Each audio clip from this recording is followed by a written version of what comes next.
Oke, jadi kita belajar hari ini diabetes mellitus atau sakit gula, ya. Nah, ada banyak penelitian yang sampai sekarang sudah dilakukan. Intinya sampai dengan hari ini makin bertambah orang sakit gula. Walaupun ilmu kedokteran semakin canggih, tapi penyakit tidak pernah bisa berkurang. Ya, jadi itu menunjukkan sama kita tetaplah belajar, ya, karena udah belajar pun kita penyakit juga nggak bisa habis ya. Jadi di Indonesia katanya sekarang itu peringkat kelima dari 10 negara terbanyak di dunia dengan penyandang diabetes pada orang dewasa, ya. Dan itu mulai dari umur 20 sampai dengan 79 tahun. Ya, sejumlah 19,5 juta pada tahun 2021 dan diprediksi juga akan tetap di peringkat kelima kita dari 10 negara terbanyak di dunia dengan jumlah penderita diabetes dewasa menjadi 28,6 juta orang, ya, pada tahun 2045. Nah, berdasarkan laporan dari Riskesdas, ini meningkat prevalensinya, ya, 8,5% peningkatannya. Jadi tidak kecil. Nah, data-data di atas menunjukkan bahwa jumlah penyandang DM di Indonesia sangat besar dan merupakan beban yang berat, ya, untuk dapat ditangani sendiri oleh dokter spesialis ataupun subspesialis atau bahkan oleh semua tenaga kesehatan. Nah, jadi kita harus semangat, ya. Nah, komplikasi kronik yang bisa terjadi karena sakit gula yang sering kita jumpai yaitu yang pertama pada pembuluh darah, ya. Jadi dia merusak pembuluh darah makrovaskular ataupun mikrovaskularnya. Nah, gangguan ini dapat terjadi pada pasien DM tipe 2 yang udah lama ataupun pasien DM tipe 2 yang baru aja dia terdiagnosa. Komplikasinya yang dari makrovaskular biasanya itu mengenai organ jantung, otak, dan pembuluh darah besar. Kalau yang mikrovaskularnya yang mengalami komplikasi biasanya pada mata, saraf tepi namanya neuropati, dan ginjal, ya. Keluhan neuropati juga umum dialami oleh penyandang DM. Bisa neuropati saraf motorik, bisa neuropati saraf sensorik, atau bahkan neuropati otonom. Nah, makanya angka kematian pasien diabetes mellitus itu meningkat. Karena apa? Karena saraf otonomnya neuropati. Sementara saraf otonom itulah yang mengendalikan jantung, paru-paru, ya. Nah, diabetes mellitus ini memberikan dampak terhadap kualitas sumber daya manusia, kemudian peningkatan biaya kesehatan yang cukup besar, sehingga semua pihak diharapkan, ya, masyarakat ataupun pemerintah sudah seharusnya ikut serta dalam usaha penanggulangan DM. Nah, kita lihat DM tipe 2. Pengelolaan penyakit ini perlu peran serta dokter, perawat, ahli gizi, dan tenaga kesehatan lain.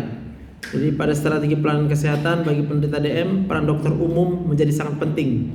Karena dokter umum menjadi ujung tombak, ya, pelayanan kesehatan primer. Kasus DM yang sederhana tanpa penyulit bisa dikelola sampai tuntas oleh dokter umum di fasilitas kesehatan primer. Penyandang DM dengan kadar glukosa darah yang tidak terkontrol, nah kalau dia nggak terkontrol gulanya, udah dia berobat, maka perlu upaya pencegahan komplikasi, ya, pencegahan, ya, diharapkan bisa dilaksanakan di setiap fasilitas layanan kesehatan. Peran pasien, keluarga juga sangat penting karena DM ini merupakan penyakit menahun yang membutuhkan penanganan seumur hidup. Lihat, ya. Inilah keterbatasan medis. Jadi medis bilang memang obatnya nggak ada, obatnya hanya bisa menurunkan gula sementara, ya. Jadi biasanya kita harus memberikan edukasi sama pasien supaya jangan trauma dia. Jadi pelan-pelan gitu, ya. Jangan bilangnya agak-agak serius sekali. Bu, ibu sakit gula, Bu. Jadi kan bisa sembuh ini, Dok? Gak bisa. Nah, marah pula kita bilangnya. Jangan, pelan-pelan bilangnya. Gak bisa ya, Bu. Maaf ya, Bu, ya, gitu, ya. Diperlu edukasi jadi kepada penyandang dan keluarganya, ya, untuk memberikan pemahaman mengenai perjalanan penyakit, kemudian bagaimana mencegah sakit DM, kemudian komplikasi-komplikasi, sampai bagaimana kita menata laksana sakit gula itu perlu kita berikan keterangan, ya, yang sesabar-sabarnya dalam tempo sesingkat-singkatnya, ya. Nah, keberadaan organisasi ada banyak organisasi. Kenapa lah tetap bunyi kalian? Jangan bunyi dulu, pening palaku. Ada Perkeni, ya, ada Persadia, dan ada Pedi, ya. Jadi organisasi ini semua tetap dia aktif untuk mencari solusi yang terbaik lah. Bagaimana supaya penderita DM ini bisa tertolong, ya. Kalau secara medis ya begitu. Organisasi profesi juga bisa meningkatkan kemampuan tenaga profesi kesehatan dalam menata laksana DM. Tujuan kita belajar ini adalah supaya kita nanti tahu rekomendasi sampai saat ini bagaimana mengobati ya pasien DM tipe 2 berbasis bukti tentunya ya. Nah, ini klasifikasi DM. Jadi sakit gula itu ada klasifikasinya. Yang pertama tipe 1. Kalau tipe 1 itu karena destruksi sel beta pankreasnya. Ini biasanya akan mengakibatkan defisiensi insulin yang absolut. Penyebabnya bisa dua. Yang pertama bisa autoimun, yang kedua bisa idiopatik. Ada DM tipe 2, sifatnya ini bervariasi, ya, bisa karena resistensi insulin disertai dengan defisiensi insulin yang relatif, sampai dominannya juga karena defek atau kekurangan sekresi insulin yang juga disertai dengan resistensi insulin, ya. Jadi intinya sel beta pankreasnya masih ada, tetapi reseptornya terganggu, ya. Lalu ada diabetes mellitus gestasional atau sakit gula pada kehamilan, di mana sebelum kehamilan dia nggak ada riwayat diabetes, waktu hamil dia jadi diabetes, ya. Kemudian ada tipe spesifik yang berkaitan dengan penyebab lain. Ada namanya sindroma diabetes monogenik atau diabetes neonatal, MODI. Bisa juga ada penyakit eksokrin pankreas, apakah fibrosis kistik ataupun pankreatitis. Bisa juga disebabkan oleh obat ataupun zat kimia lain, ya, misalnya penggunaan glukokortikoid, ya, pada terapi HIV, AIDS atau setelah transplantasi organ. Tapi zaman sekarang banyak kali orang meresepkan kortikosteroid, ya. Sakit sedikit minum kortikosteroid, sakit lutut kortikosteroid, sakit kepala kortikosteroid, semua kortikosteroid. Jadi dianggap orang obat dewa, tapi sebenarnya obat dewa itu bisa mengganggu keseimbangan hormon sehingga bisa muncul sakit gula dari situ, ya. Nah, bagaimana kita mendiagnosa diabetes dan prediabetes? Ini tabelnya. Kalau diabetes dia maka kita boleh ukur HbA1c. Ya, HbA1c itu menyatakan rata-rata gula darah 3 bulan terakhir. Lalu kita bisa ukur gula darah puasa. Kemudian kita bisa ukur gula darah 2 jam setelah TTGO, ya, tes toleransi glukosa, atau gula darah sewaktu, ya. Nah, kalau dia diabetes maka HbA1c-nya itu lebih sama dengan 6,5. Kemudian glukosa darah puasanya lebih sama dengan 126. Kemudian glukosa 2 jam setelah TTGO-nya lebih sama dengan 200, atau gula darah sewaktu lebih sama dengan 200. Ya. Nah, kapan dia disebut sebagai prediabetes? Prediabetes berarti belum diabetes tapi dia resiko akan jadi diabetes, ya. Kalau HbA1c-nya 5,7 sampai 6,4, prediabetes. Kemudian glukosa darah puasanya 100 sampai 125. Dan KGD 2 jam setelah TTGO-nya 140 sampai 199. Lalu kalau dia dinyatakan normal, kalau HbA1c-nya kurang dari 5,7, kemudian gula darah puasanya 70, ya, sampai 99. Kemudian 2 jam setelah makan 70 sampai 139. Nah, orang stres di sini dia sering terganggunya. Kalau stres dia makan, maka dia akan menaikkan glukosa, tapi bisa saja glukosa nggak langsung naik, masih dipaksa bekerja insulinnya, sehingga terjadi dia hiperinsulinemia. Itu yang kita kemarin belajar obesitas, ya, masih ingat, ya, sindrom metabolik, ya. Jadi prediabetes itu merupakan faktor risiko paling penting, ya, sehingga seseorang akan mengalami DM tipe 2, dan merupakan istilah yang digunakan untuk individu yang kadar glukosa atau HbA1c-nya belum sampai kriteria diabetes, namun sudah mengalami metabolisme karbohidratnya nggak normal, ya, yang menyebabkan peningkatan kadar glukosa atau disglikemia di antara angka normoglikemia dan diabetes. Diabetes mellitus merupakan penyakit metabolik yang kronis yang ditandai dengan peningkatan kadar glukosa darah atau gula darah dan atau HbA1c akibat ketidakmampuan sekresi insulin, aksi insulin, atau keduanya. Jadi kita bicara sekresinya oleh sel beta pankreas dan juga aksi insulin pada reseptor insulin. Nah, apa yang harus dilakukan pada individu tanpa gejala? Jadi dia nggak ada gejala tapi overweight, ya, ataupun dia sudah obesitas. Jadi IMT-nya lebih sama dengan 23, maka kita harus melakukan screening dengan salah satu faktor apabila dia ada salah satu faktor risiko di bawah ini. Yang pertama, kalau dia ras berisiko tinggi terkena diabetes, orang Afrika Amerika, penduduk Asia Amerika, termasuk kita belum termasuk, ya. Jadi yang banyak itu Latin, Kepulauan Pasifik, Asia Amerika. Lalu kemudian kedua adalah kerabat tingkat pertama, ya, dengan riwayat diabetes, atau ada penyakit kardiovaskularnya, atau ada hipertensinya, ya, tensinya di atas sama dengan 140/90, atau sedang mengkonsumsi obat hipertensi. Itu dia risiko tinggi sehingga kita harus melakukan screening. Atau kolesterol HDL-nya kurang dari 35 dan trigliseridanya lebih dari 250. Kemudian pada perempuan dengan sindrom ovarium polikistik, ya. Kemudian orang yang secara fisik tidak aktif, jadi dia diam-diam aja di rumah. Lalu dewasa usia lebih dari 35 tahun, atau individu dengan HIV/AIDS yang harus menjalani screening dengan tes glukosa puasa sebelum memulai terapi antiretroviral atau sebelum mengubah terapi.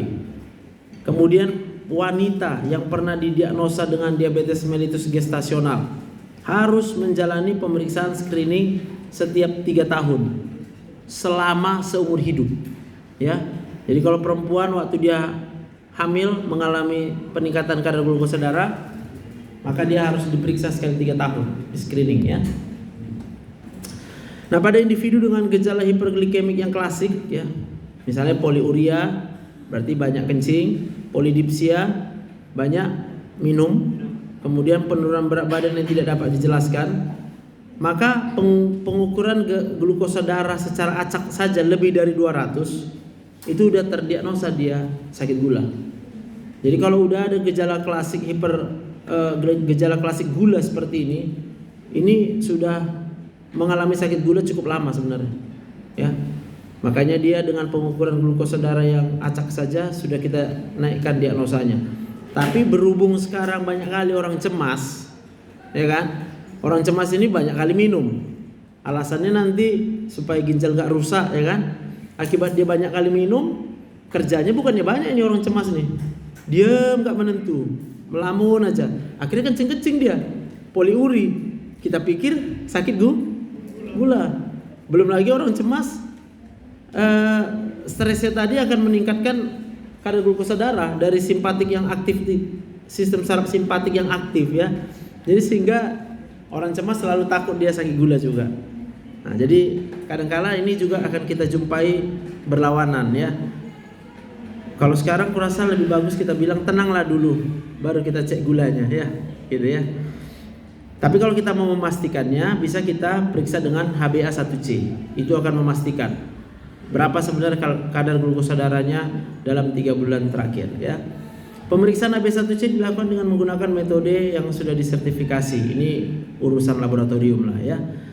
Tetapi yang perlu kita ketahui, HbA1c itu dipengaruhi oleh turnover eritrosit, sehingga HbA1c tidak dapat digunakan sebagai alat diagnostik pada keadaan dengan gangguan turnover eritrosit maupun pada keadaan anemia, ya. Dia nanti cenderung akan lebih nilainya tidak pas jadinya, ya. Pencegahan primer DM tipe 2 ini ditujukan untuk kelompok yang memiliki faktor risiko, artinya mereka belum kena tetapi sudah mulai berpotensi untuk menderita DM tipe 2 dan juga sudah mengalami intoleransi terhadap glukosa. Faktor risiko DM tipe 2 sama dengan faktor risiko untuk intoleransi glukosa, yaitu ada yang pertama faktor risiko yang tidak bisa dimodifikasi.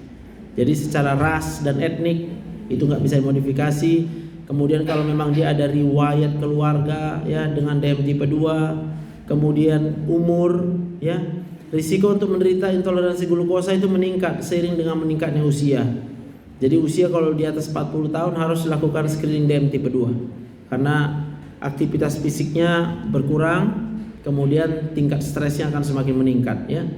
Riwayat melahirkan bayi dengan berat badan lahirnya lebih dari 4 kilo ya, atau riwayat pernah menderita DM gestasional, itu tadi harus dilakukan tetap screening. Kemudian riwayat lahir dengan berat badan rendah. Jadi kalau ditanya berapa dulu berat badannya, misalnya tahu dia kan, oh aku kurang dari 2,5 kilo, maka bayi berat badan rendah itu dinyatakan risikonya lebih tinggi menderita DM tipe 2 dibandingkan dengan bayi dengan berat badan yang normal ya. Lalu ada faktor risiko yang masih bisa dimodifikasi. Yang pasti yang pertama adalah berat badan. Jadi kalau kita udah overweight, semangatlah untuk diet ya. Kemudian kurangnya aktivitas fisik, berarti jangan lagi malas-malas olahraga ya.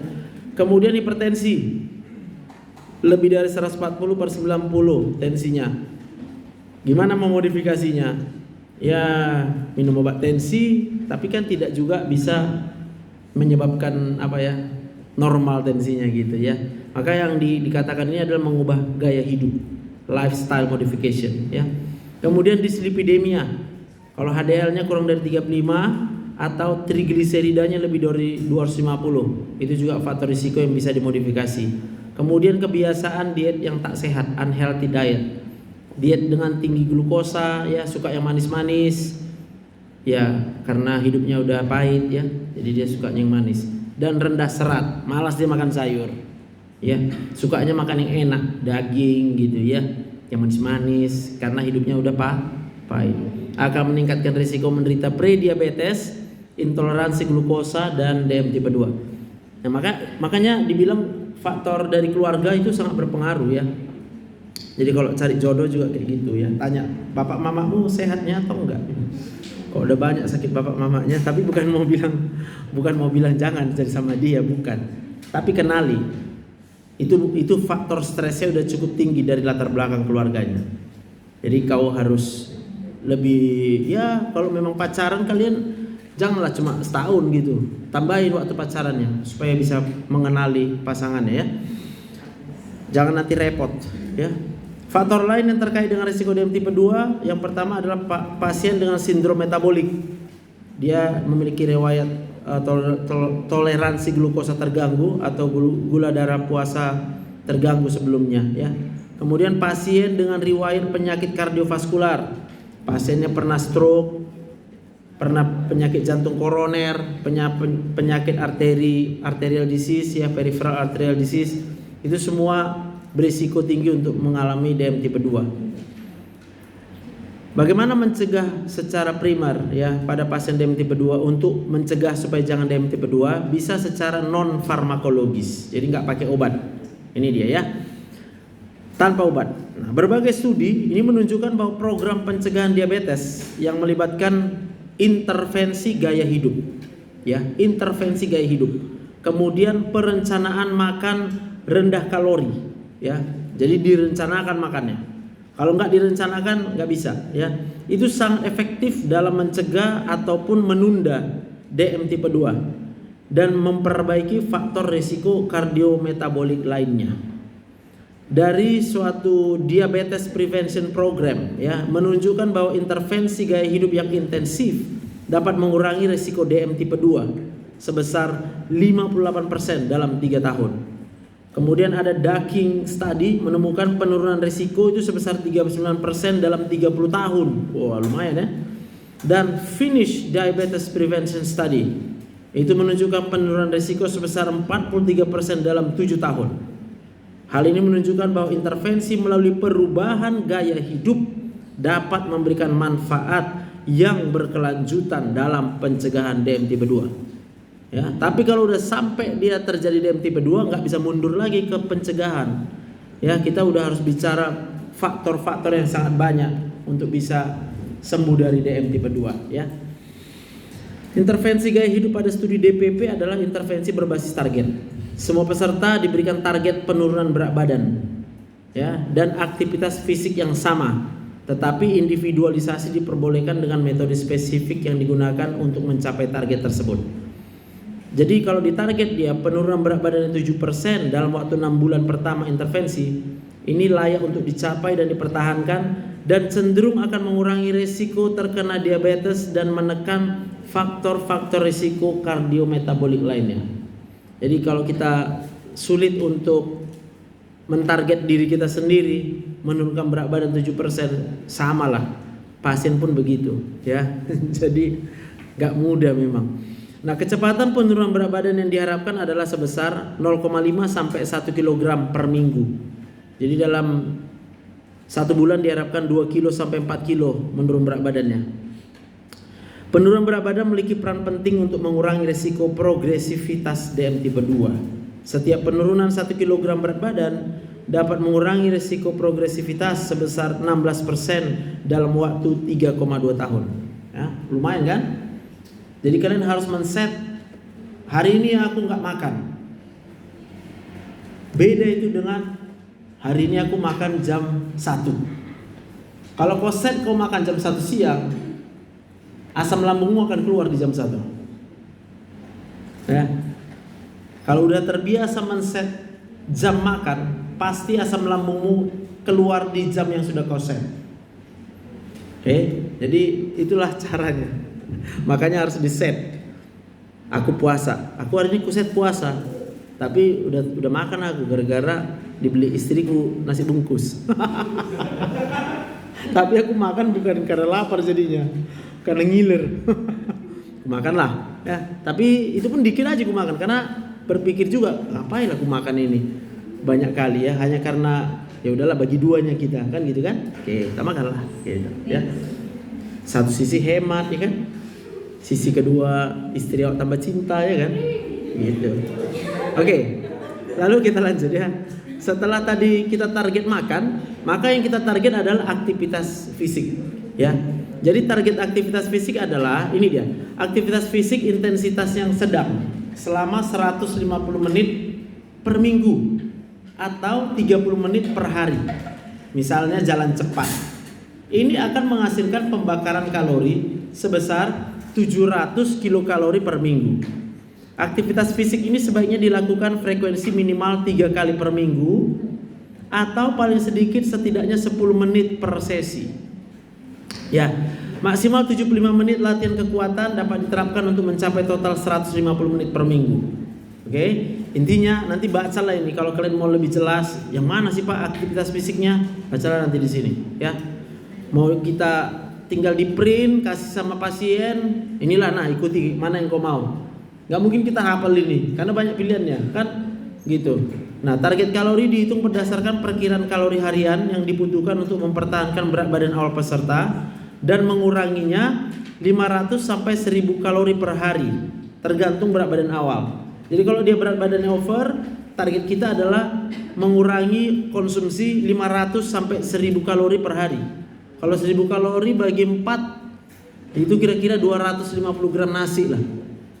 Jadi kalau 250 gram nasi itu 1000 kalori itu. Ya kalau kau biasa timbang aja nasimu berapa, kau kurangi secara sadar, kau udah akan membuat dirimu mencegah kena DM tipe 2 ya.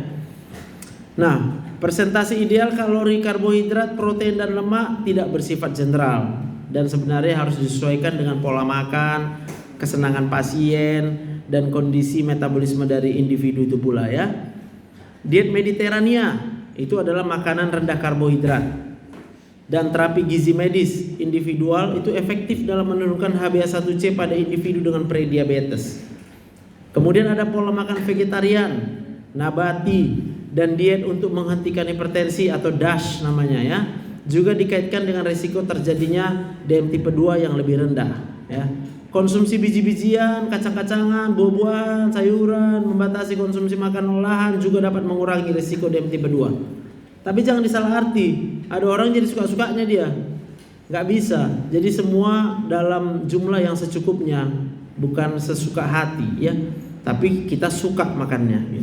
Penurunan berat badan adalah faktor yang paling penting dalam mengurangi risiko insiden diabetes. Jadi contohnya misalnya kita harapkan pemerintah itu kemudian membuat fasilitas-fasilitas olahraga ya, lapangan-lapangan yang gratis. Itu kan salah satu usaha yang kita harapkan dari pemerintah bisa lakukan untuk meningkatkan kesehatan rakyat. Jadi kalau hanya dokter yang ditambah, nggak ada fasilitasnya, sama aja ya. Aktivitas fisik 150 menit per minggu disertai tercapainya penurunan berat badan sesuai target, itu akan mengurangi risiko DM tipe 2 sebesar 44%. Ya, jadi udah bisa kalian rancang dari sekarang. Kalau nggak ada kalian main futsal dalam 1 minggu, tolong dirancang dulu ya. Oke, 150 menit ini targetnya. Jadi kalau 150 menit itu 2,5 jam itu harus ada olahraga. Atau ya udahlah jalan masing-masing. Tapi kan jalan masing-masing kan malas juga kalian kan. Kalau main futsal bisa kalian ajak aku, ikut aku ya kan.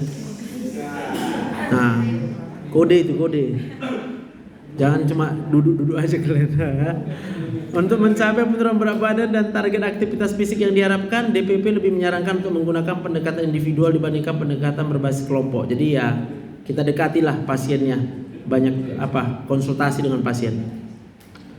Bagaimana dengan terapi farmakologis? Bisakah obat mencegah DM tipe 2? Jawabnya bisa. Sampai hari ini udah dijumpai obatnya gitu. Jadi pada individu kalau dia sulit mempertahankan gaya hidup ya dalam jangka waktu panjang, bisa kita pertimbangkan untuk memberikan intervensi dengan obat-obatan. Beberapa obat seperti metformin ya, penghambat alfa glukosidase, antagonis reseptor GLP-1 ataupun kombinasi antagonis reseptor GLP-1 dan GIP dan thiazolidinedion itu terbukti efektif ya menurunkan kejadian diabetes pada populasi tertentu. Pada obesitas, beberapa obat seperti Orlistat. Nah, ini pernah nih Bapak konsumsi Orlistat ini. Jadi Orlistat ini menghambat penyerapan lemak. Tapi dia nggak efektif untuk gula. Jadi kalau kita makan gula nggak ada efeknya. Nah, resikonya kalau kita makan yang berlemak kan lebih cepat kenyang. Tapi jadinya kalau udah minum Orlistat nggak diserap dia. Dia hanya memberikan sensasi kenyang, tapi waktu minum Orlistat terbuanglah semua lemaknya. Tapi jangan tanya harganya, lumayan. Satu tablet Orlistat kalau nggak salah 17.000 atau 18.000. Berapa? Pernah kau? Nggak pernah.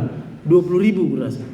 Jadi dulu waktu aku konsumsi ini karena pengen cepat kali kurus kan, kita kan harus bisa nggak lapar nyari nasi. Jadi makannya lemak, tapi makan Orlistat.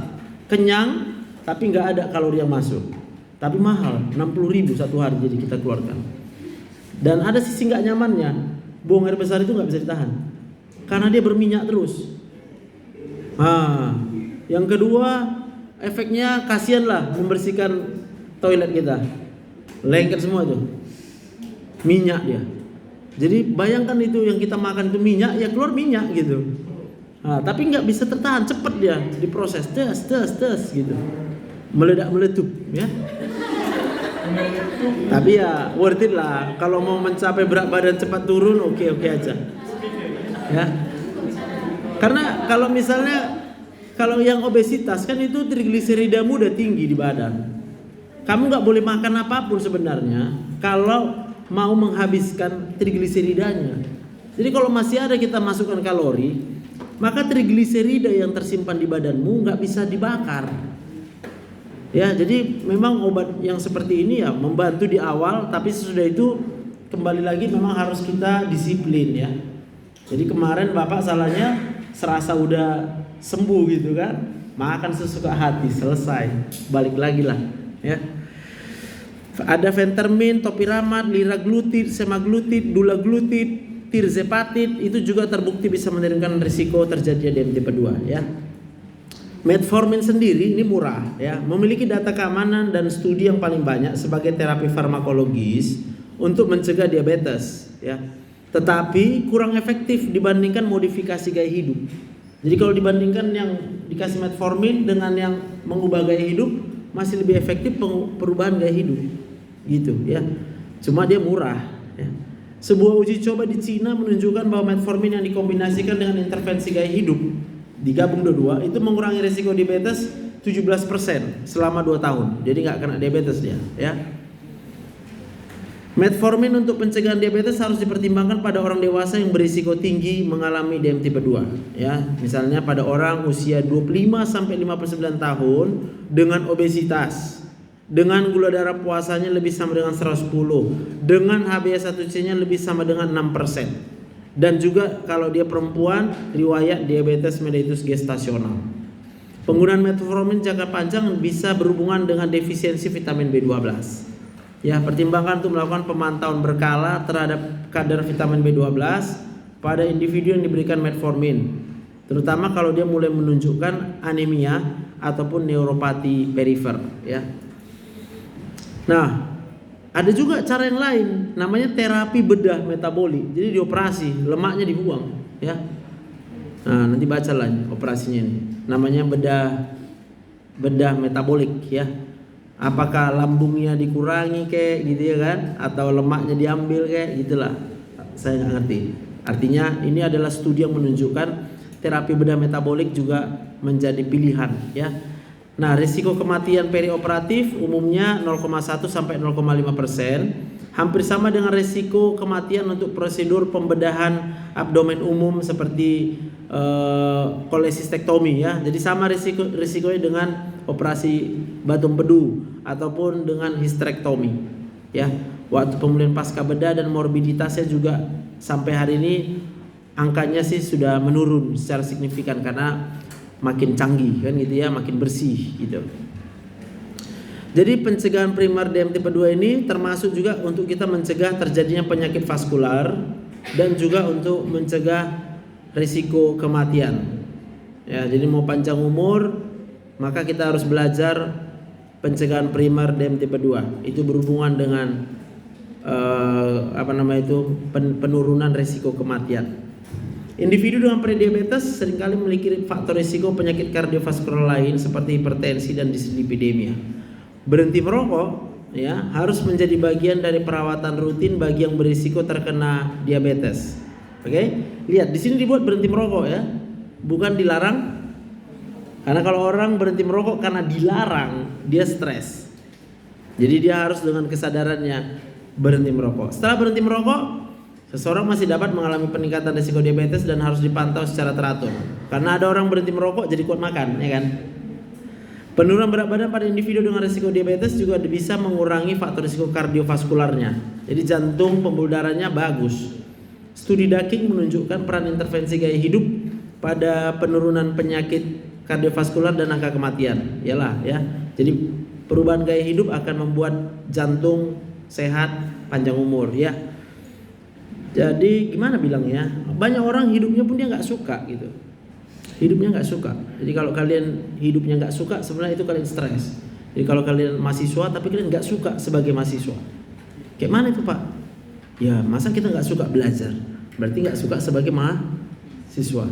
Maunya melakukan apa yang kita mau ya boleh-boleh aja. Tapi jangan kecewa kalau nanti lama tamat. Kalau nanti misalnya udah jadi dokter nggak bisa lulus ujian kompetensi, kira-kira gitu ya.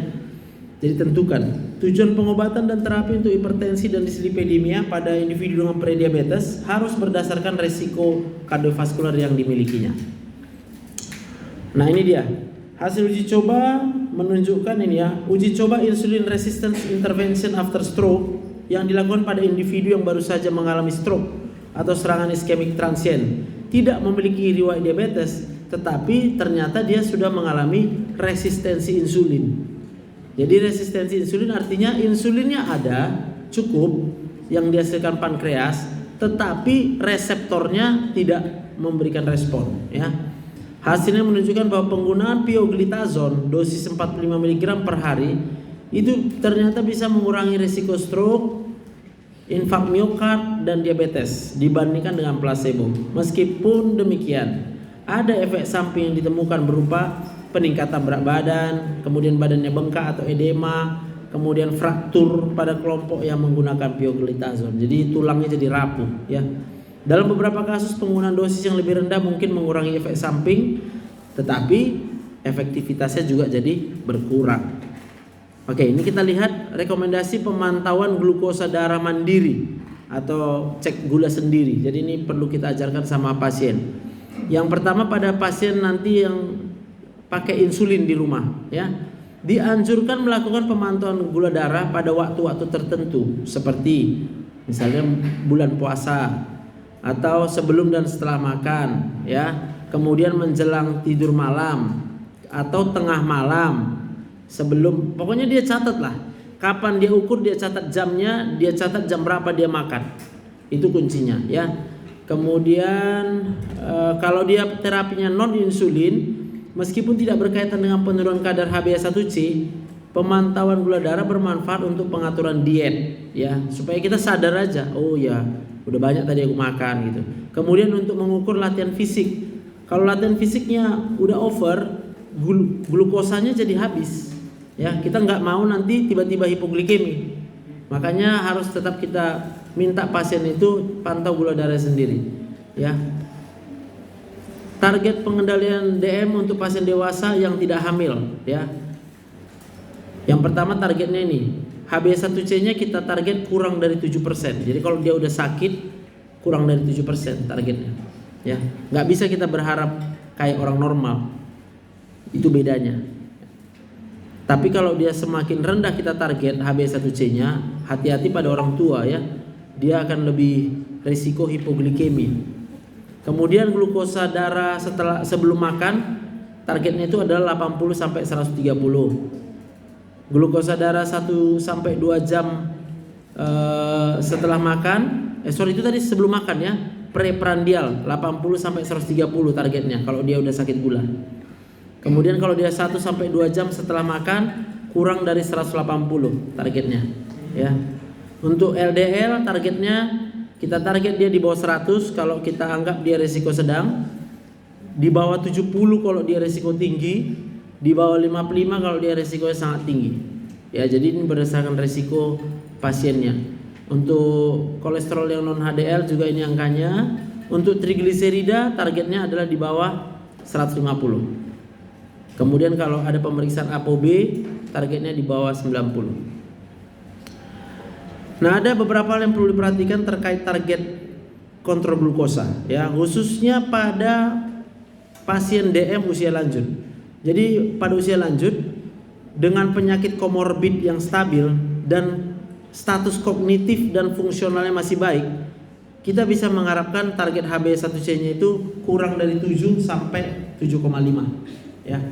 Penyandang DM usia lanjut dengan kondisi kesehatan yang kompleks dan harapan hidup yang bervariasi, ya, gangguan kognitif, adanya gangguan kognitif dan atau status fungsional yang terbatas, frailty, ya, rapuh dia, dengan berbagai penyakit komorbid yang berat, maka penentuan target glikemik itu lebih longgar dan bersifat individual, yaitu kita target dia di HbA1c-nya kurang dari 8 aja.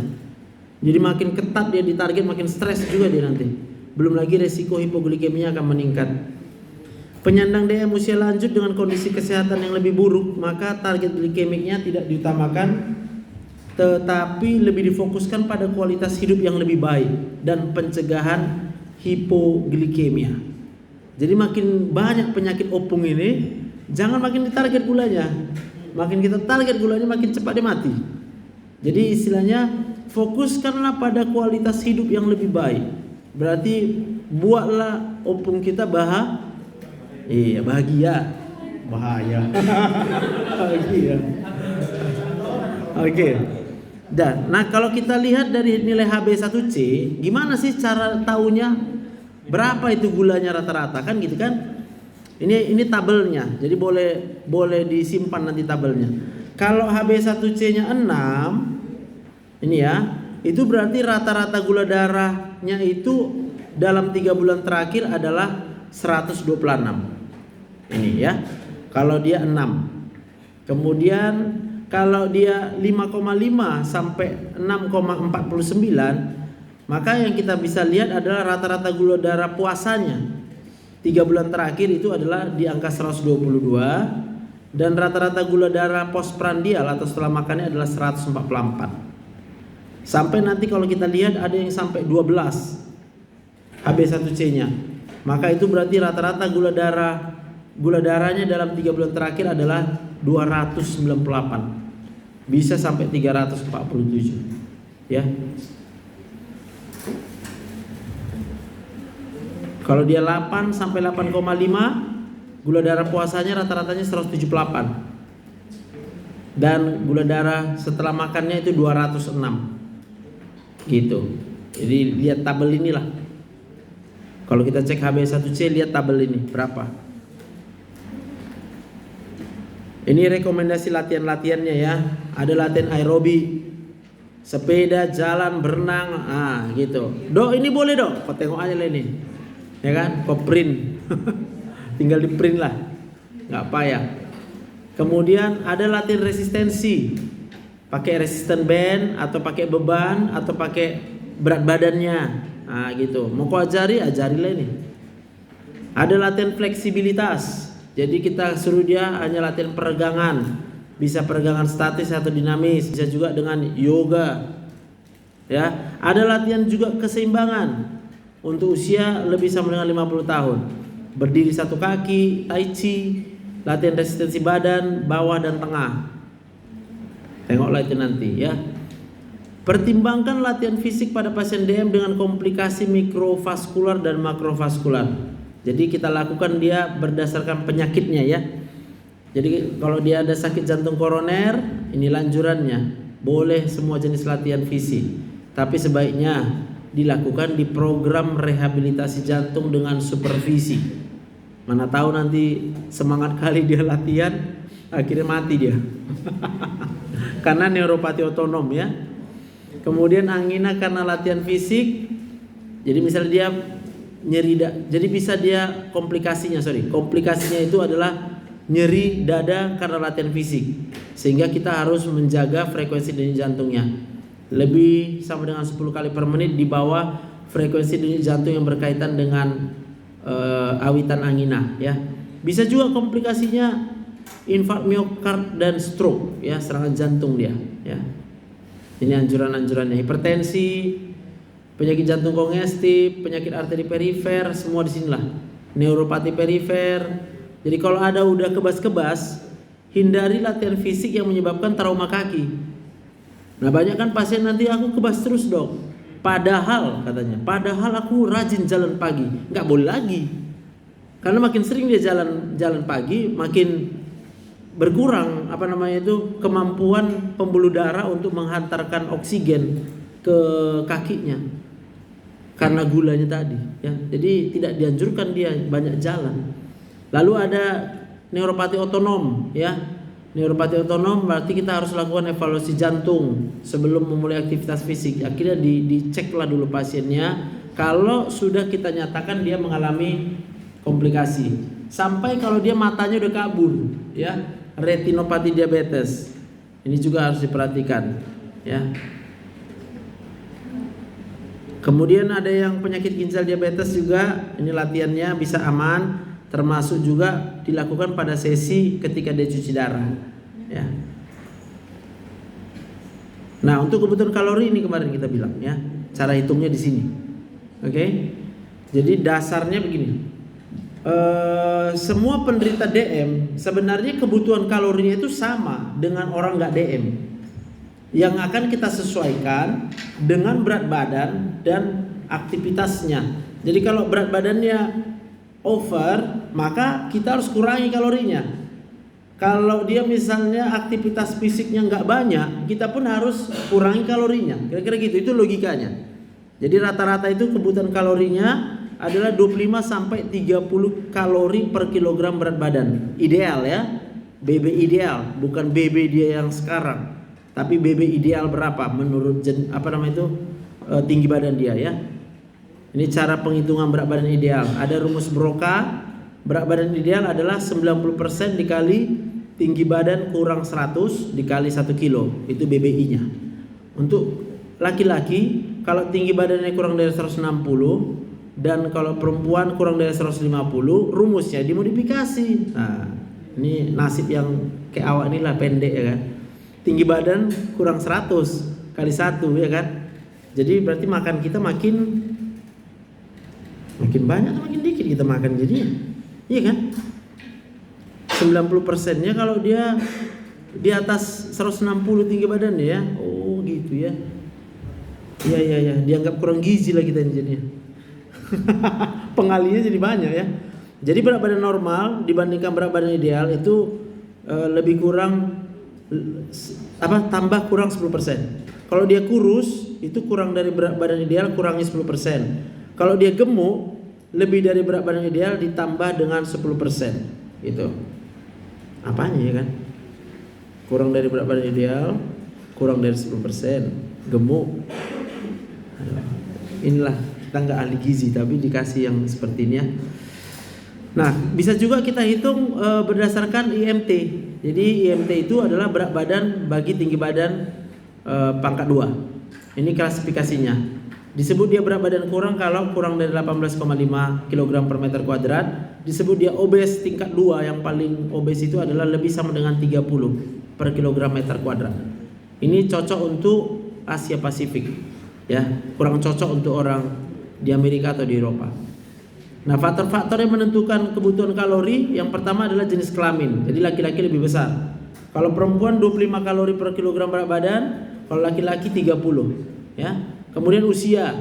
Kalau usia udah di atas 40, kebutuhan kalori dikurangi 5% untuk setiap dekade, antara 40 dan 59, ya, intinya tengoklah nanti. Kemudian aktivitas fisik atau pekerjaan. Jadi harus kau tanya apa pekerjaannya. Lalu apakah dia mengalami stres metabolik? Kemudian lihat berat badannya, ya. Penyandang DM yang gemuk, kebutuhan kalorinya dikurangi berapa banyak? 20% sampai 30%, tergantung tingkat kegemukannya. Sedangkan penyandang DM yang kurus, kebutuhan kalorinya harus ditambah 20 sampai 30% sesuai dengan kebutuhan untuk meningkatkan berat badan. Jadi jumlah kalori yang diberikan paling sedikitnya itu adalah 1000 sampai 1200 kalori per hari untuk perempuan, dan laki-laki 1200 sampai 1600 kalori per hari untuk pria. Ya, jadi kalau ini adalah kebutuhan dasar basal metabolic rate-nya, ya. Ini dietnya. Diet DASH tadi ya, diet untuk hipertensi sebenarnya ini. Jadi fokusnya dia hanya konsumsi buah-buah, sayur, produk susu rendah lemak, biji-bijian utuh, unggas, ikan, kacang, masuk dia ya. Tapi kita kurangi lemak jenuh, daging merah, manisan, natrium, minum manis, jangan ya. Risikonya apa? Tujuannya apa? Untuk menurunkan risiko DM, menurunkan berat badan, dan menurunkan tekanan darah. Jadi kalau ditanya mana dietnya dok, ini ya. Lalu ada diet Mediterania, inilah dia. Nanti bacalah, aku nggak hafal. Ada diet rendah lemak, ya. Ada diet vegetarian dan vegan, ya. Ada diet rendah karbo. Wah, ya. Aku yang pernah diet rendah karbo. Jadi aku dulu diet ketogenik. Jadi yang kita makan daging-daging aja, ya. Dan itu memang efektif menurunkan berat badan. Tapi efektif juga dia menghabiskan isi kantong. Karena mahal. Makan daging aja malah, ya. Oke. Lalu kita lihat pengobatan DM tipe 2 pakai obat ya, farmakologisnya. Terapi farmakologis harus mengikuti prinsip pengelolaan diabetes yang komprehensif sebagai berikut. Inilah baca nanti. Ada pertanyaan sampai di sini? Ada yang mau bertanya? Siapa tahu? Ada? Cukup, sampai situ masih oke ya. Walaupun nggak ngerti nanti bisa diulang ya. Modifikasi gaya hidup, berat badan, ya, pemilihan anti hiperglikemi itu penting ya. Kemudian kita juga menentukan terapi berdasarkan yang gampang didapat oleh pasien ya. Kemudian semua target glikemianya kita individualisasi, artinya nggak bisa sama rata semua pasien. Tapi paling utama adalah hindari hipoglikemi, karena hipoglikemi itu lebih bahaya dibandingkan dengan hiperglikemi. Hiperglikemi bisa berhari, berjam, tapi kalau hipoglikemi lebih dari 6 jam itu akan menyebabkan kematian. Ya, kalaupun dia nggak mati, dia mengalami defisit neurologis. Jadi ada sel sarafnya yang akan rusak. Ini ada beberapa jenis obat anti diabetes. Ini yang oral ya, OAD atau ADO, anti diabetes oral. Ada yang dia tunggal, ada yang kombinasi dosis tetap. Contoh yang kombinasi itu metformin sulfonyl urea, metformin thiazolidinedion, metformin dikombinasi dengan penghambat SGLT2, dan penghambat DPP4 SGLT2. Ini kombinasinya, ya. Jadi kalau udah dikombinasi dia obat gula itu selalu tambah mahal jadinya. Walaupun sebenarnya bisa kita makan masing-masing, tapi ada pasien yang bosan dia minum obat jadinya karena terlalu sering dia minum obat, ya. Berdasarkan cara kerja, obat anti diabetes itu dibagi jadi 6 golongan. Ingat ya, 6 golongan ya. Golongan pertama namanya adalah golongan yang memicu sekresi insulin. Jadi dia memaksa sel beta pankreas untuk memproduksi insulin. Itu golongannya adalah sulfonylurea. Golongan kedua adalah obat yang meningkatkan sensitivitas insulin atau bahasa kerennya insulin sensitizer. Golongan ketiga adalah penghambat alfa glukosidase. Golongan keempat adalah penghambat enzim dipeptidase 4 atau DPP4. Golongan kelima adalah penghambat enzim sodium glucose cotransporter 2 atau SGLT. Lalu golongan yang terakhir agonis reseptor GLP-1 yang dari oral. Jadi agonis reseptor GLP-1 ini ada juga yang bentuk suntikan sekarang, ya. Jadi ada yang oral. Ini 6 jenis. Kalian boleh pilih aja, ya. Pilihlah obatnya ini berdasarkan yang mana yang aman, ya, berdasarkan keamanannya. Ada yang nggak aman untuk yang udah gangguan ginjal, ada yang nggak aman kalau dia udah mulai jantungnya lemah. Jadi beda-beda semua tergantung sama pasiennya, ya. Nah, yang pertama kita lihat sulfonylurea. Efek utamanya adalah memicu sel beta pankreas untuk mensekresi insulin. Efek sampingnya adalah hipoglikemi dan peningkatan berat badan. Karena nanti kalau dia makan yang manis, lalu dia makan obat sulfonylurea, maka sel beta pankreas akan menghasilkan insulin. Insulinnya akan memasukkan glukosa masuk ke dalam sel. Glukosa masuk ke dalam sel, sebagian akan dibakar, tapi yang nggak dibakar akan diubah jadi glikogen. Kalau udah penuh glikogennya, maka akan diubah menjadi trigliserida. Trigliserida itulah yang mengisi sel-sel lemak kita. Jadi efek sampingnya yang utama adalah peningkatan berat badan.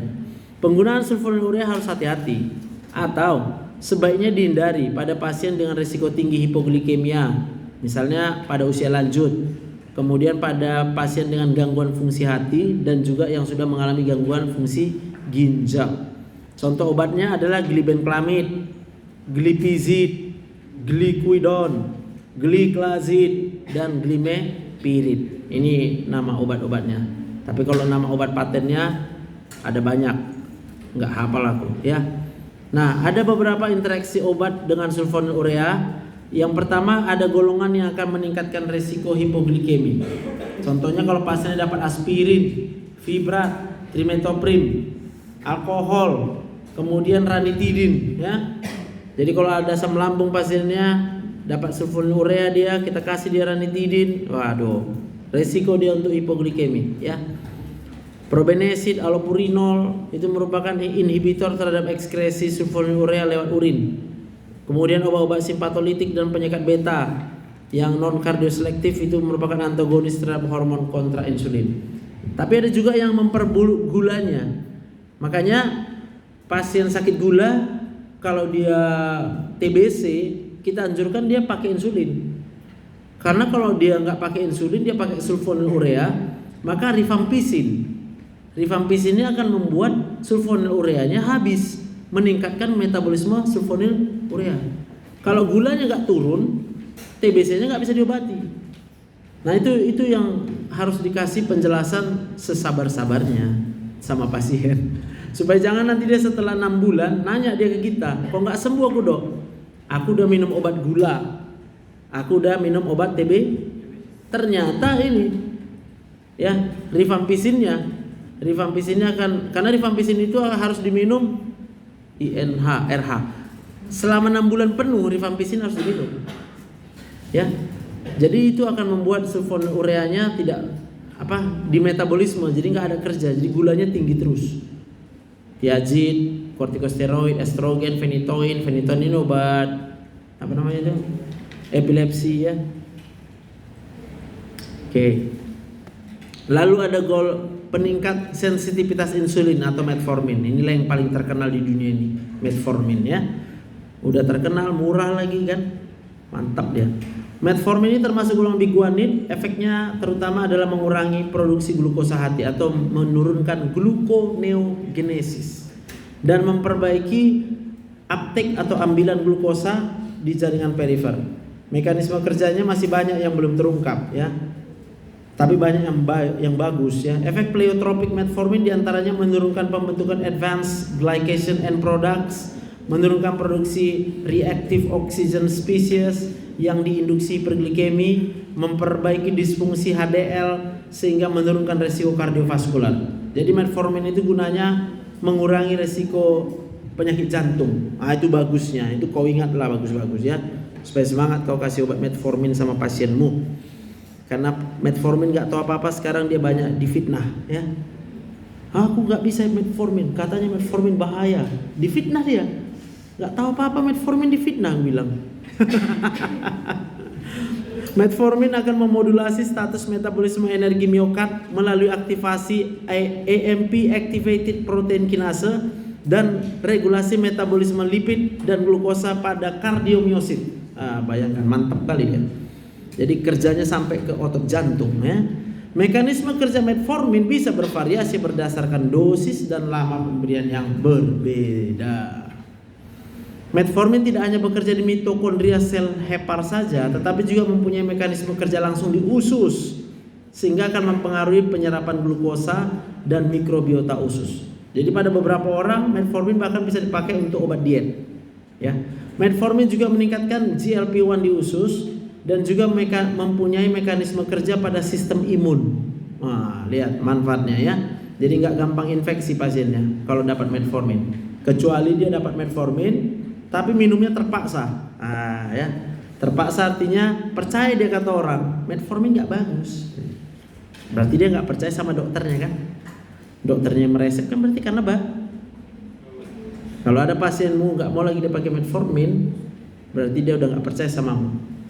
Harus kau evaluasi dia. Bu, kenapa ibu nggak mau saya beri metformin? Kalau memang tingkat kepercayaan ibu sama saya sudah tidak ada lagi, tidak ada gunanya hubungan ini kita pertahankan. Lah kalau dokternya udah nggak dipercaya, ngapain? Nggak ada itu. Nggak, apapun kau kasih akan menimbulkan efek samping sama dia. Sampai nanti kau dijelekkan sejelek-jeleknya. Dokter itu yang salah. Maka lebih bagus kau putuskan hubunganmu dengan dia ya. Lo gue Metformin juga meningkatkan GLP-1 di usus, juga mempunyai mekanisme kerja sistem imun. Metformin merupakan pilihan pertama ya. Jadi secara medis sampai hari ini metformin adalah pilihan pertama pada sebagian besar kasus DM tipe 2 yang baru terdiagnosis. Tapi kita ingat harus menyesuaikan dosis kalau pasiennya sudah mengalami gangguan fungsi ginjal, yaitu laju filtrasi glomerulusnya 30 sampai 60. Metformin nggak boleh diberikan kalau laju filtrasi glomerulusnya di bawah 30. Kemudian kalau pasiennya sudah mengalami gangguan hati berat. Kemudian pasiennya kecenderungan hipoksemia ya, contohnya penyakit cerebrovaskular, sepsis, shock ya, penyakit paru obstruktif, gagal jantung fungsional kelas 3-4. Artinya dia udah DM tipe 2 tapi udah kena komplikasi ya, mungkin kita harus mempertimbangkan pemberian metformin. Efek samping yang mungkin terjadi adalah gangguan saluran pencernaan seperti dispepsia, diare dan lain-lain. Tapi ini semua tergantung juga pada tingkat stres pasiennya. Jadi makin stres pasiennya, maka efek sampingnya akan semakin besar. Kenapa dia punya efek samping di saluran cerna? Karena dia tadi kerjanya ada di saluran cerna. Ya. Dia ada efek di penyerapan glukosa di saluran cerna, sehingga kalau saluran cernanya itu bagus, maka efeknya bagus. Tapi kalau pasiennya dengan ketidakseimbangan sistem saraf otonom, stres gitu ya mau nggak mau akhirnya efek sampingnya lebih besar. Metformin diberikan sesudah makan. Eliminasi utamanya atau 90% itu melalui urin. Dalam 24 jam dia akan terbuang. Perlu perhatian pada pasien yang menjalani prosedur tindakan menggunakan iodinated contrast media. Kalau dia pakai kontras intravena, bila laju filtrasi glomerulusnya kurang dari 60, maka metformin dihentikan pada hari prosedur. dan akan dilakukan sampai 48 jam setelah tindakan. Ya, dihentikan hari prosedur dan akan diberikan nanti 2 hari setelah tindakan. Pada penggunaan intraarteri berapapun nilai laju filtrasi glomerulus, metformin dihentikan sebelum prosedur. Oh, aku salah copy paste nih. Sebelum prosedur sampai 48 jam setelah tindakan ya. Lalu dilanjutkan setelah tidak ada tindakan, tidak ada penurunan LFG. Metformin dilanjutkan bila setelah tindakan dicek ulang lagi ya, dicek ulang lagi berapa kreatininnya. Kalau normal berarti metforminnya boleh dilanjut gitu. Jadi kalau dia scan atau ya pemeriksaan CT scan pakai kontras ya. Peningkat sensitivitas insulin itu ada 2. Yang pertama metformin, yang satu lagi adalah TZD atau thiazolidinedion. Kita lihat untuk thiazolidinedionnya, antihiperglikemiknya dengan efek utama itu menurunkan resistensi insulin perifer ya. Paling tidak ada 5 glitazon yang banyak diteliti, yaitu siglitazon, troglitazon, N-glitazon, pioglitazon, rosiglitazon, namun hanya pioglitazon yang ada di Indonesia ya. Pioglitazon diberikan sekali sehari, tidak berhubungan dengan makan, terserah. Dosisnya untuk monoterapi adalah 15 sampai 45 mg per hari, tapi bila dikombinasi dengan metformin, sulfonin urea atau insulin, dosis maksimalnya adalah 30 mg per hari. Pada pasien dengan resistensi insulin yang mengalami stroke atau TIA, pioglitazon menurunkan resiko sindroma koroner akut. Pioglitazon pada prediabetes menurunkan kejadian stroke atau infark miokard sebesar 40%, menurunkan kejadian stroke 33%, dan menurunkan new onset diabetes sebesar 80%. Oke, itu dia untuk si thiazolidinedion. Jadi boleh kau belikan metformin tambah thiazolidinedion. Lalu peningkat, ini bukan peningkat sensitivitas insulin ya, penghambat alfa glukosidase. Tadi kan 6 jenis, ini masuk golongan yang ketiga berarti. Golongan pertama tadi adalah sulfon urea, golongan kedua adalah peningkat sensitivitas insulin, lalu ini ada penghambat alfa glukosidase. Perbaiki aja lah ya, nanti lupa aku perbaikinya. Set.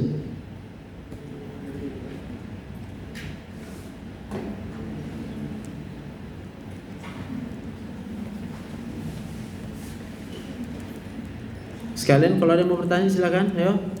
Ada?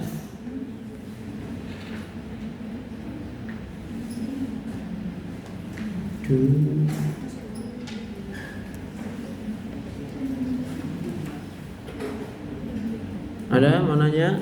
Yang mau ke belakang juga silakan aja langsung.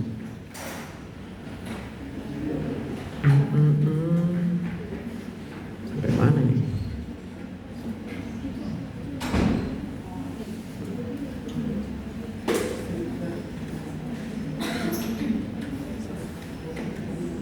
Oke.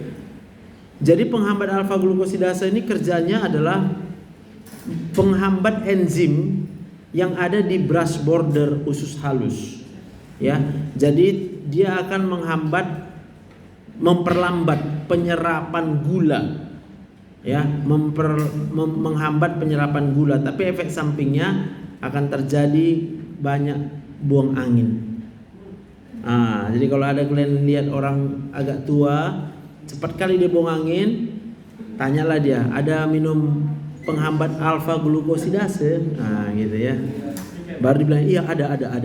Oke lah, kami maklum. Karena dia nggak bisa tahan itu, nggak bisa dia tahan. Jadi salah satu yang membuat orang nggak mau minum ini, memang cukup efektif dia menurunkan gula, tapi efektif kali dia membuat flatulensi. Jadi akhirnya orang malas minumnya itu ya. Berarti harus perbaiki semua ya. Lalu ada penghambat enzim DPP4 ya. Perbaiki aja lah. Mana ini? Escape.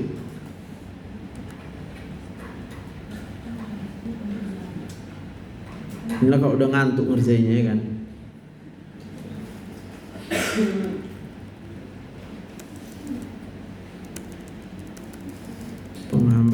enzim DPP4 ya. Set.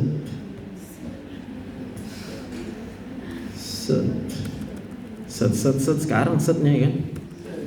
Pas ngerjaya ngantuk. Penghambat alfa glukosidase. Enggak gawat nanti bisa sesat plan.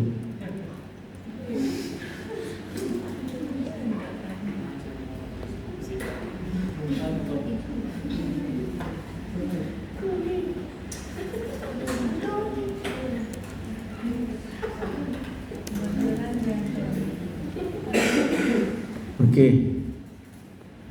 Lalu ini rekomendasinya penghambat DPP4-nya ya. Alogliptin, linagliptin, ada saxagliptin, sitagliptin, vildagliptin ya. Vildagliptin yang paling sering sekarang di Indonesia ya, atau Janomet. Salah juga. Oh alah. Sabarlah ya. Jam berapa kita siap? Jam 5 kurang lah ya. Hah? 5 kurang, ya kan? Apa?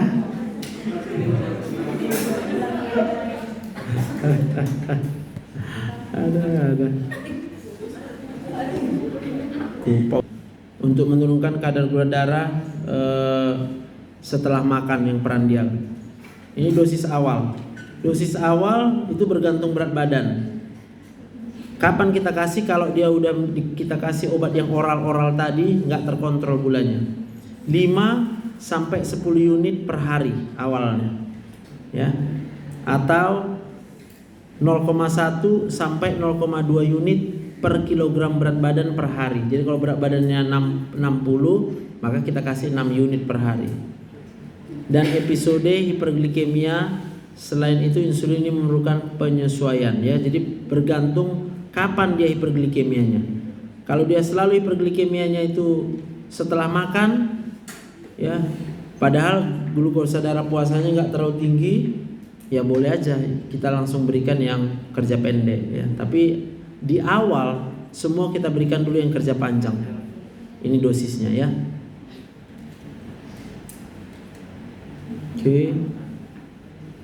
Nah, kalau kita harus menambahkan insulin yang waktu makan, maka kita berikan ini. Dosis awal insulin pada waktu makan adalah 4 unit.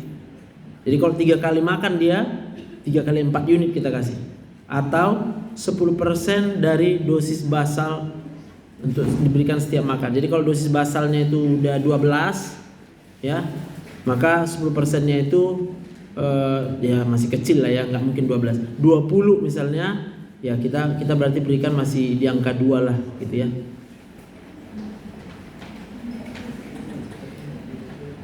Oke, lalu ada insulin biosimilar. Ini dibuat sangat mirip dengan produksi insulin original ya, atau rujukan dengan menggunakan teknik yang serupa. Jadi ini hanya berdasarkan produksi insulinnya biar nggak terlalu mahal.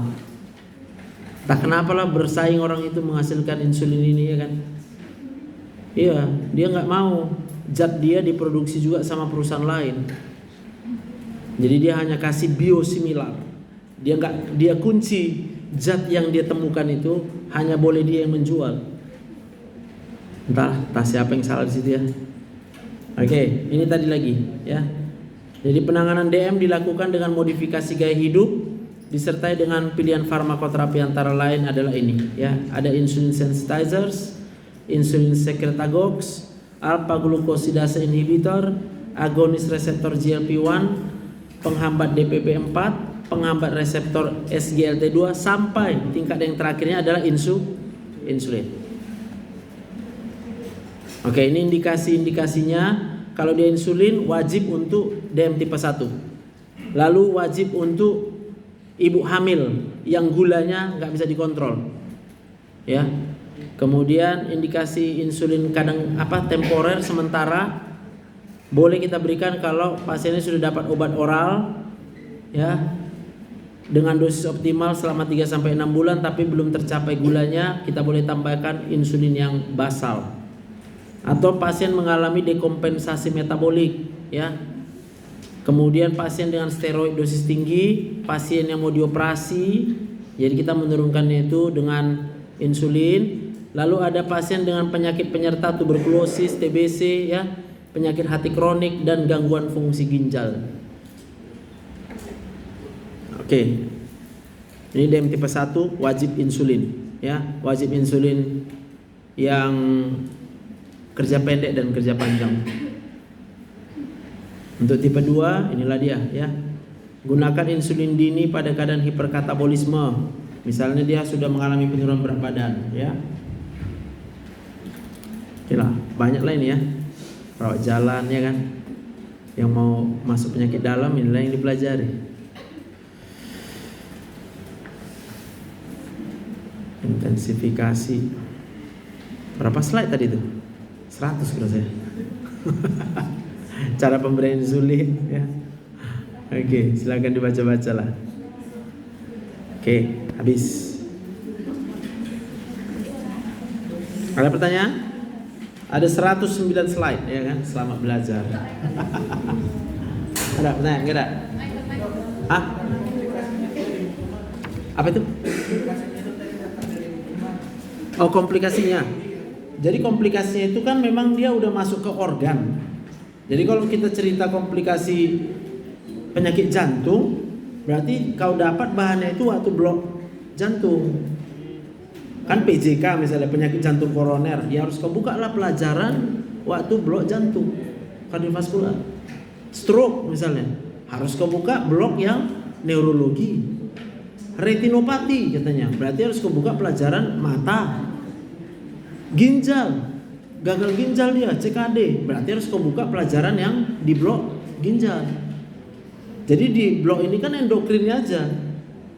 Kalau nanti dibahas lagi sampai ke ininya apa namanya itu komplikasinya, ini aja pun nggak siap kita bahas 2 jam kan? Kurang waktunya ini sebenarnya. Dan kalau dipaksa pun nggak ada masuk ke otak nanti ini, keluar semua nanti dari kepala kita. Jadi kalau nanti ini ujiannya pun kita nggak terkonsentrasi dengan komplikasi, kita tetap terkonsentrasi dengan ilmu tentang endokrinnya, gitu. Paham ya maksudnya ya? Oke, thank you. Ada lagi?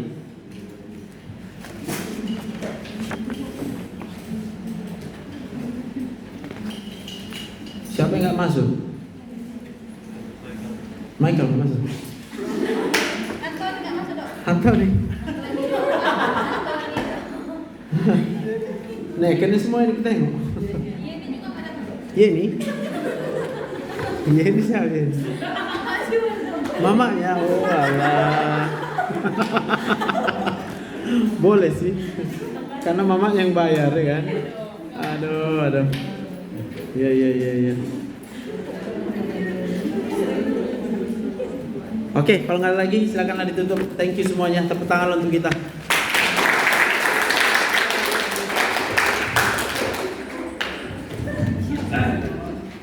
Nah, saya berdoa. Antoni.